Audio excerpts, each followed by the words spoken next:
오늘은 기독교의 본질이라는 제목으로 하나님 말씀 함께 나누고 또 같이 기도하도록 하겠습니다.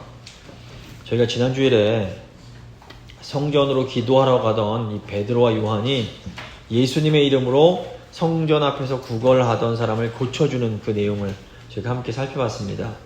이 사건을 통해서 우리가 이 부흥을 경험하던 초대교회의 중요한 특징에 대해서 이제 알 수가 있었습니다. 세 가지 특징이 있었는데, 우선 베드로는 우리와 같은 평범한 그리스도인들을 대표합니다. 그러니까 베드로는 굉장히 위대한 점과 또 굉장히 부족한 점을 동시에 갖고 있던 사람입니다. 근데 이 하나님께서 이런 베드로를 놀랍게 사용하십니다. 하나님께서는 우리도 똑같이 사용하실 수가 있는 겁니다. 둘째로, 초대교회는 아주 열심히 기도하던 교회였습니다. 기도할 때에 이 교회가 그 사명을 발견하게 됩니다. 또 기도함으로 교회는 이 사명을 성취하게 됩니다. 우리도 열심히 기도함으로 하나님의 그 일을 이루어 가야 됩니다. 셋째로, 초대교회는 예수님을 소유하고 있었습니다. 예수님 안에 영생뿐 아니라 모든 좋은 것들이 다 들어있습니다. 이 초대교회는 예수님을 열심히 이제 증거하는 교회였는데, 우리도 예수님을 증거하는 그런 삶을 살아가야 되는 겁니다.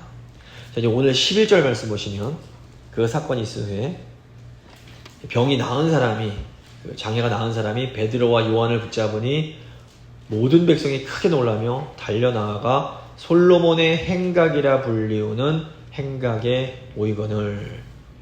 성전에 있던 유대인들이 베드로가 행한 일을 보고 깜짝 놀랍니다. 유대인들은 이 베드로의 말을 듣기 위해서 성전 동쪽 벽에 있던 솔로몬 행각으로 모여들었습니다. 근데 이제 당시 예루살렘 성전의 이 남쪽 벽에도 이 왕의 행각이라는 곳이 있었습니다. 이 왕의 행각은 제사장들이나 사두개파, 헤롯 당원들이 주로 만나는 곳이었습니다. 그러니까 이 왕의 행각은 정치적인 모임이 이루어지던 곳이었습니다. 반면에 이 솔로몬 행각은 이스라엘의 회복을 바라던 유대인들이 종종 모여서 이렇게 토론을 하던 곳이었습니다.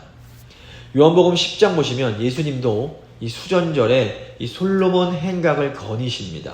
요한복음 10장 22절 보시면, 예루살렘의 수전절이 이르니 때는 겨울이라 예수께서 성전 안 솔로몬 행각에서 거니시니.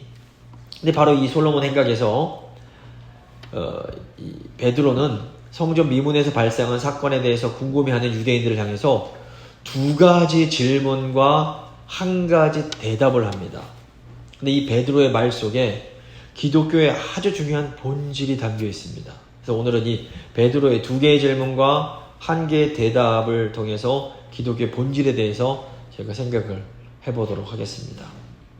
세 부분으로 나눠서 살펴보는데, 첫 번째 체험, 두 번째 주권적 은혜, 세 번째 예수 그리스도입니다. 이 세 가지가 기독교의 본질입니다. 첫 번째 체험입니다. 기독교는 체험의 종교입니다. 기독교는 실제로 일어난 사건을 경험하는 겁니다. 12절 보시면 베드로가 이것을 보고 백성에게 말하되 이스라엘 사람들아, 이 일을 왜 놀랍게 여기느냐, 이렇게 질문합니다. 그러니까 베드로가 사람들에게 왜 이 일어난 일을 놀랍게 여기느냐, 이렇게 질문을 하는데, 그러니까 사람들이 이렇게 놀란 것은 실제로 어떤 일어난 일을 봤기 때문입니다. 기독교에 있어서 설교나 성경 공부 같은 이런 가르침이 중요합니다. 하지만 본질적으로 기독교는 실제로 일어나는 사건에 대한 종교입니다. 기독교는 이미 과거에 일어났고 지금도 일어나고 있고 또 미래에 일어날 일에 대한 종교인 겁니다. 다시 말해서 기독교는 하나님께서 행하시는 역사, 하나님께서 행하시는 일과 관련된 종교입니다. 그러니까 기독교의 믿음은 하나님께서 이미 행하신 일, 그리고 지금 행하시고 있는 일, 그리고 장차 행하실 일을 믿는 겁니다. 그래서 기독교의 신앙의 중심에는 하나님이 우리에게 행하시는 사건에 대한 이 체험이 있는 겁니다. 그래서 구약 보시면 하나님은 아브라함을 찾아가서 만나주시고 이삭과 야곱을 찾아가서 말씀하시고 모세를 찾아가서 만나주셨습니다. 또 신약에서 예수님은 제자들을 찾아가서 만나주시고 사마리아 여인을 찾아가서 만나주시고 부활하신 후에는 다메섹 도상에서 바울을 만나주십니다. 이 기독교에 굉장히 위대한 철학이 들어있고 윤리적인 가르침이 들어있습니다. 사실 최근에는 이 세속적인 예수님 믿지 않는 그런 학자들 이렇게 이런 사상가들도 이 기독교가 문화적으로 또 사상적으로 다른 종교에 비해서 우수하다는 것을 인정하는 그런 분위기가 있습니다. 근데 그럼에도 불구하고 이 기독교의 중심은 어떤 철학적인 사상이나 윤리적인 가르침이 아닙니다. 기독교의 중심은 살아계신 하나님을 만나고 하나님께서 행하시는 그 일을 경험하는 겁니다. 제자들은 부활하신 예수님을 만나고 예수님이 행하시는 일을 체험한 사람들입니다. 예수님의 제자는 예수님의 부활을 목격한 증인들입니다. 이 증인이란 말이 어떤 사건을 직접 목격한 사람을 의미합니다. 그러니까 교회를 오래 다녔어도 하나님께서 행하시는 일을 체험하지 못한 사람은 아직은 증인의 삶을 살 수가 없는 겁니다. 그러니까 유대교 지도자들이 성경을 몰라서 예수님을 안 믿은 게 아닙니다. 이 사람들의 문제는 부활하신 예수님을 목격하지 못한 겁니다. 베드로가 3년 동안 예수님과 함께 동고동락을 했습니다. 하지만 베드로가 정말로 변화된 것은 부활하신 예수님을 목격한 이후입니다. 또 야고보가 예수님의 친동생이었지만 예수님을 안 믿습니다. 그런데 부활하신 예수님을 만난 후에 이 사람이 예루살렘 교회의 지도자가 됩니다. 사도 바울 역시 구약 성경의 정통한 사람이었지만 예수님의 제자들을 열심히 핍박을 했습니다. 그러다가 부활하신 예수님을 만난 후에 이 바울이 이방인들에게 예수님을 증거하는 이방인의 사도가 됩니다. 지금 성전 리문에서 구걸하던 이 사람도 이 베드로를 통해서 부활하신 예수님의 능력을 체험을 하는 겁니다. 이 사건을 통해서 이 사람이 정말 그 살아있는 증거가 되어버린 겁니다. 그러니까 하나님께서 나의 삶에서 역사하시는 것을 우리가 경험하고 목격할 때에 우리가 증인이 될 수 있습니다. 하나님의 역사하심을 체험하지 못한 사람은 예수님의 증인이 될 수가 없습니다. 살아계신 예수님과 정말로 인격적으로 만나는 이 경험, 이 체험이 필요합니다. 아무리 성경을 잘 알고 아무리 교회에 대해서 많은 지식이 있어도 살아계신 하나님께서 나를 위해서 행하시는 그 일에 대한 경험이 없으면 우리가 증인된 삶을 살기가 어렵습니다. 저도 기독교 가정에 태어나서 거의 20년 가까이 교회에 한 번도 안 빠지고 열심히 다녔습니다. 그런데 이 살아계신 예수님, 살아계신 하나님을 체험하기 전까지는 제가 전도를 하지 못했습니다. 근데 예수님을 만나고 나니까 예수님을 전하지 않고서는 견딜 수가 없었습니다. 그래서 예수님을 만난 후에는 어디서 누굴 만나든 열심히 예수님을 전할 수 있게 됐습니다. 물론 그렇다고 체험이 전부냐, 그건 아닙니다. 때로는 아무리 기도해도 아무런 체험이 없을 수가 있습니다. 근데 이것은 체험 없이, 증거 없이 하나님을 바라보는 훈련의 시간일 수 있습니다. 그런데 저희가 이게 활력 있는, 살아있는 신앙생활을 하려면 살아계신 하나님을 인격적으로 만나는 이 체험이 반드시 기초가 되어야 됩니다. 그래서 예수님께서 이렇게 말씀하시는 겁니다. 구하라, 그리하면 너에게 주실 것이요. 찾으라, 그리하면 찾아낼 것이요. 문을 두드리라, 그리하면 너에게 열릴 것이라. 살아계신 주님을 만나기를 간구하라는 겁니다. 우리는 교회에서 살아계신 하나님을 인격적으로 만나는 이 체험을 할 수 있도록 열심히 기도해야 됩니다. 우선은 내가 먼저 살아계신 하나님의 그 일하심을 체험해야 됩니다. 그리고 이제 더 나아가서 우리 자녀들이 살아계신 하나님을 경험할 수 있도록 도와줘야 됩니다. 이번 선교가 살아계신 하나님의 그 일하심을 목격하는 좋은 기회가 될 수 있도록 기도해 주시기를 바랍니다. 두 번째, 이제 주권적인 은혜입니다. 기독교의 이제 본질은 하나님의 주권적인 은혜입니다. 하나님께서 행하신 일을 체험하는 것은 오직 하나님의 주권적인 은혜로만 가능합니다. 12절 후반부 보시면 우리가 개인의 권능과 경건으로 이 사람을 걷게 한 것처럼 왜 우리를 주목하느냐. 하나님께서 일하실 때 걷지 못하던 사람이 걷게 되는 놀라운 일이 발생합니다. 베드로는 왜 이 일을 우리가 한 것처럼 우리를 주목하냐 이렇게 질문을 합니다. 베드로의 질문은 이 사건, 이 일이 자기들의 힘으로 된 것이 아니라는 것을 강조합니다. 하나님의 역사, 하나님의 일하심은 오직 하나님의 주권적 은혜로만 가능합니다. 기독교는 언제나 인간의 노력이나 인간의 능력이 아니라 오직 하나님의 주권적 은혜를 강조합니다.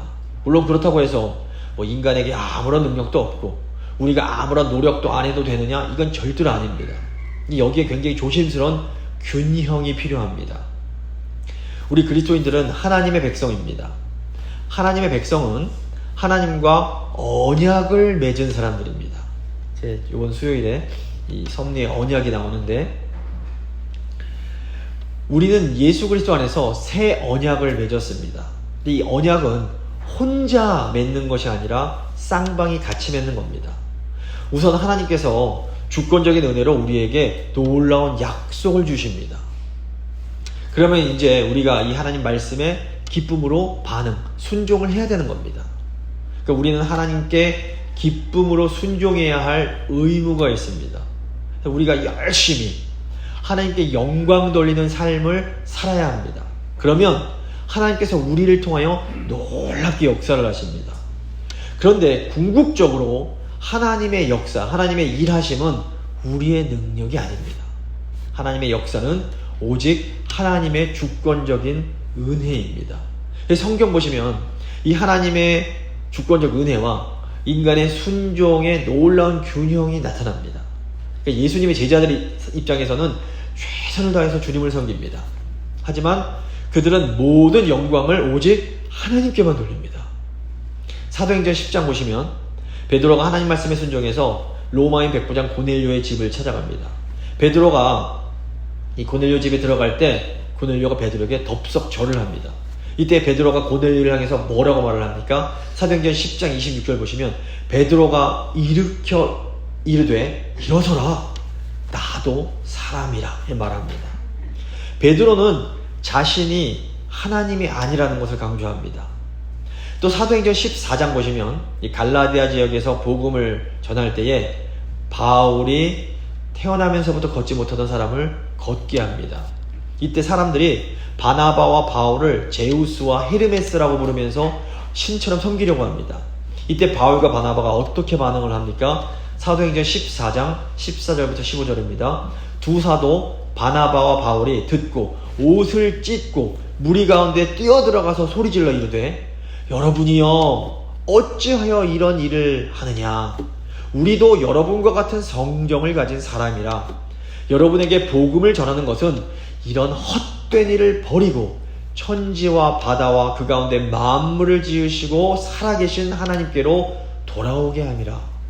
그러니까 예수님의 제자들은 하나님께서 주신 그 권능으로 놀라운 하나님의 일을 행합니다.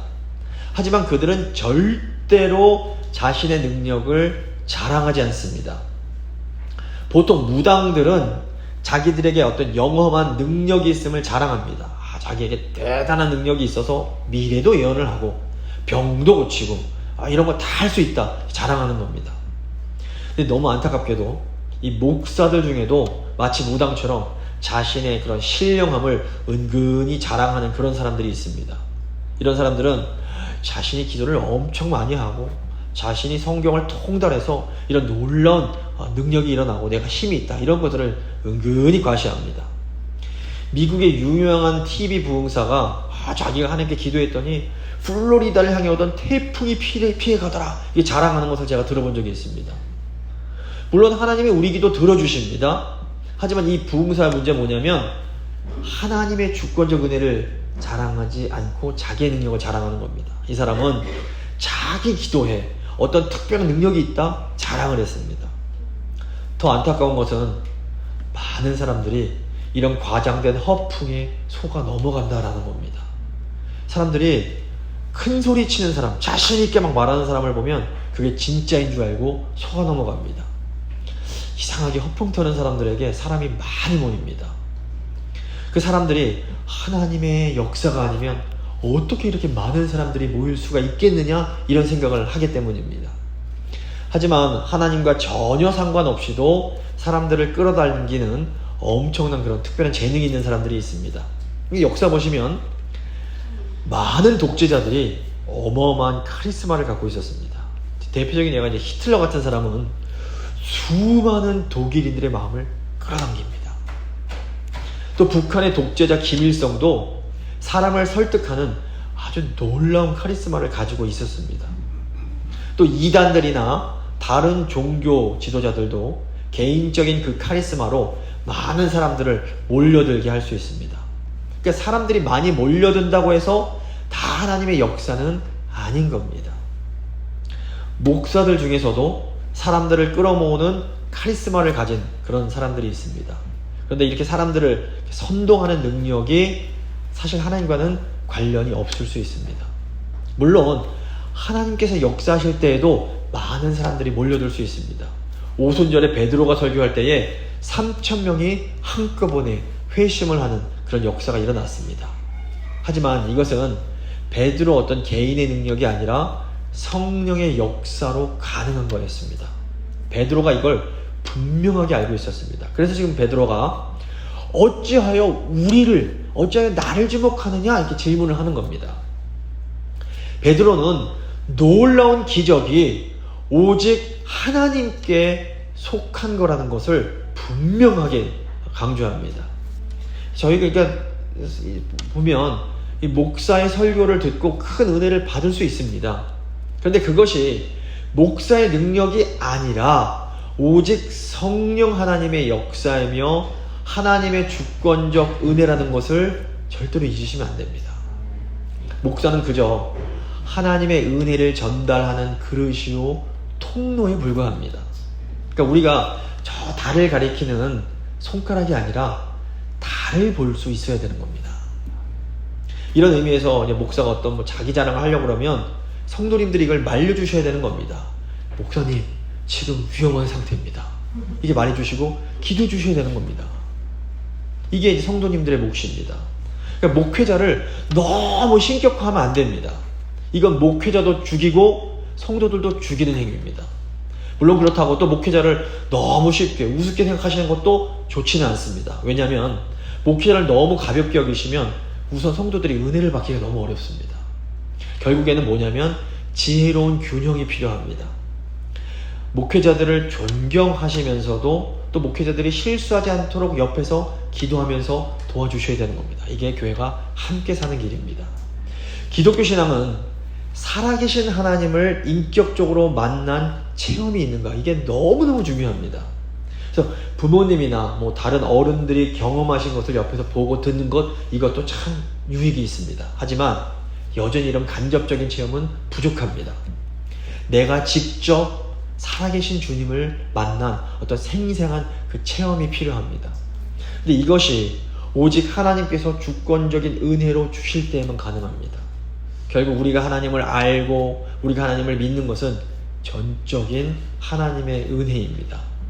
살아계신 하나님을 경험하는 것은 인간적인 방법으로는 불가능합니다.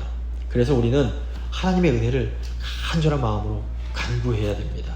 이제 마지막으로 예수 그리스도입니다. 기독교의 본질은 예수님이 하나님이심을 믿는 겁니다.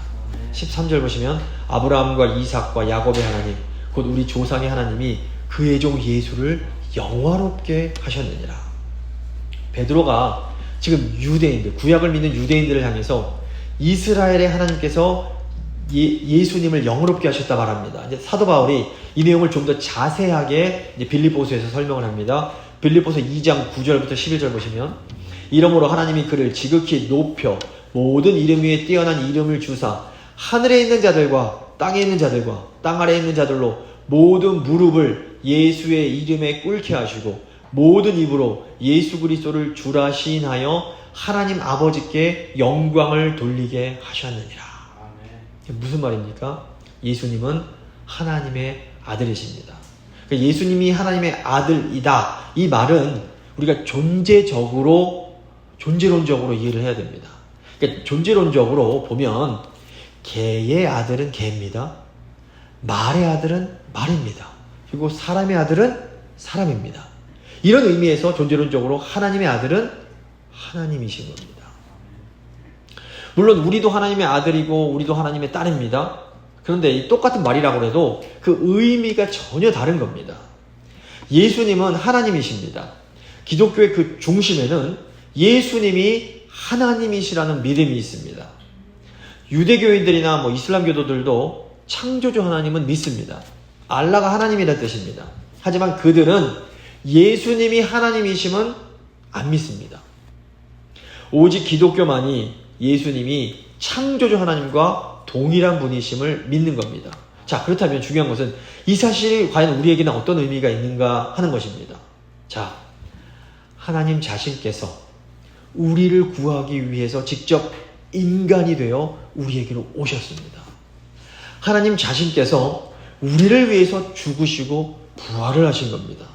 그리고 하나님 자신께서 우리를 위하여 승천하시고 우리에게 성령을 보내주셨습니다. 그리고 지금도 우리를 떠나지 않으시고 우리와 함께하고 계십니다.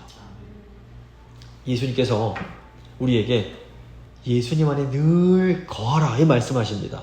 요한복음 15장 4절 5절 보시면 예수님 말씀하십니다. 내 안에 거하라. 나도 너희 안에 거하리라. 가지가 포도나무에 붙어있지 아니하면 스스로 열매 맺을 수 없음 같이 너희도 내 안에 있지 아니하면 그러하리라. 나는 포도나무요 너희는 가지라. 그가 내 안에 내가 그 안에 거하면 사람이 열매를 많이 맺나니 나를 떠나서는 너희가 아무것도 할 수 없습니다. 그러니까 우리가 하나님이신 예수님 안에 거해야 하는 이유가 뭡니까? 우리가 예수님 안에 거할 때에 두 가지 아주 놀라운 유익이 있습니다. 우선 우리가 예수님 안에 거하면 우리 마음이 쉬게 됩니다. 마태복음 11장 28절 보시면 예수님께서 말씀하십니다. 수고하고 무거운 짐진 자들아 다 내게로 오라. 내가 너희를 쉬게 하리라. 나는 마음이 온유하고 겸손하니 나의 멍에를 메고 내게 배우라. 그리하면 너희 마음이 쉼을 얻으리니 이는 내 멍에는 쉽고 내 짐은 가벼움이라 하시니라. 그러니까 우리가 예수님과 이렇게 좋은 관계로 지낼 때에 우리 마음이 우리 영혼이 참된 쉼을 얻습니다. 이게 사실 우리가 배우자나 자녀들, 가족들과 사이가 안 좋으면 마음이 불편합니다. 물론 우리가 그냥 가족들과 그냥 좋은 관계 그냥 포기하고 살 수도 있습니다. 실제 또 많은 분들이 그냥 그러려니 다 그렇게 사는 거지 하고 포기하고 살아가십니다. 하지만 예수님과의 관계는 절대로 포기할 수가 없는 겁니다. 예수님과 사이가 좋지 않으면 이건 그냥 불편함을 넘어서 마음이 괴롭습니다. 심령이 말라갑니다. 더욱이 우리 예수님은 연약한 인간과 다른 분이십니다. 우리 가족들은 나에게 잘못을 합니다. 하지만 예수님은 절대로 나에게 잘못하지 않으십니다. 도리어 우리가 예수님께 잘못을 하는 겁니다. 하지만 예수님은 또 언제나 우리를 용서하시고 우리를 이 모습대로 안아주시고 우리를 위로해 주십니다. 이 세상에 예수님 같은 분이 없는 겁니다. 그렇기 때문에 우리는 예수님과 좋은 관계를 유지하면서 예수님 안에 거해야 됩니다. 그러면 우리는 참된 평안을 누릴 수 있습니다. 둘째로 우리가 예수님 안에 거할 때에 우리가 다른 사람을 사랑할 수 있게 됩니다. 그러니까 이웃을 사랑할 때 열매 맺는 삶을 살게 되는 겁니다. 예수님 안에 거하지 않는 사람들도 다른 사람 사랑할 수 있습니다. 하지만 인간의 사랑에는 언제나 독이 있습니다. 이걸 아셔야 됩니다. 우리가 인간적인 사랑을 할 때는 내가 주는 만큼 돌려받지 못하면 서운해지고 억울해집니다. 그래서 인간적으로 사랑을 하다 보면 결국에는 이렇게 삐지기도 하고 싸우게 됩니다. 아무리 좋은 약이라도 너무 많이 먹으면 해롭습니다. 마찬가지로 인간의 사랑도 지나치면 해롭습니다. 하지만 예수님 안에서 하는 사랑에는 독이 없습니다.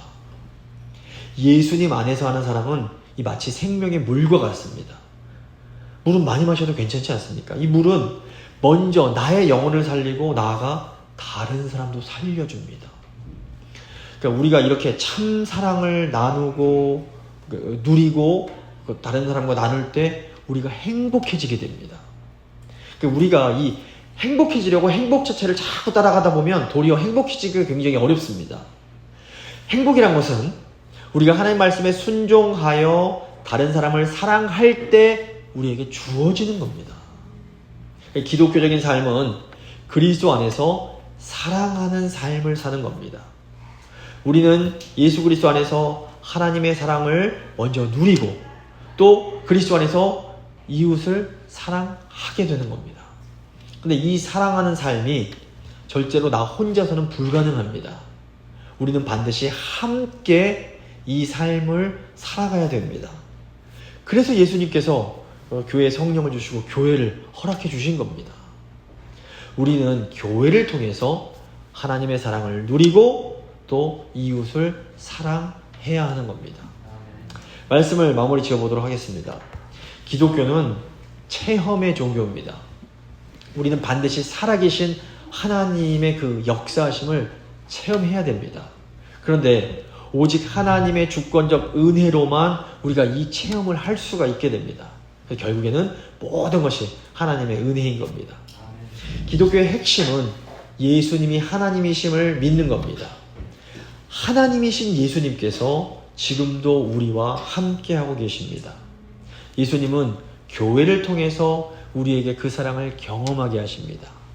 또 예수님은 교회를 통해서 예수님의 그 사랑을 나누게 하십니다. 하나님의 은혜로 살아계신 하나님의 그 역사를 경험하며 그리스도 안에서 하나님을 사랑을 누리고 또 나누고 전하는 그런 우리 모두가 될 수 있기를 간절히 소망합니다.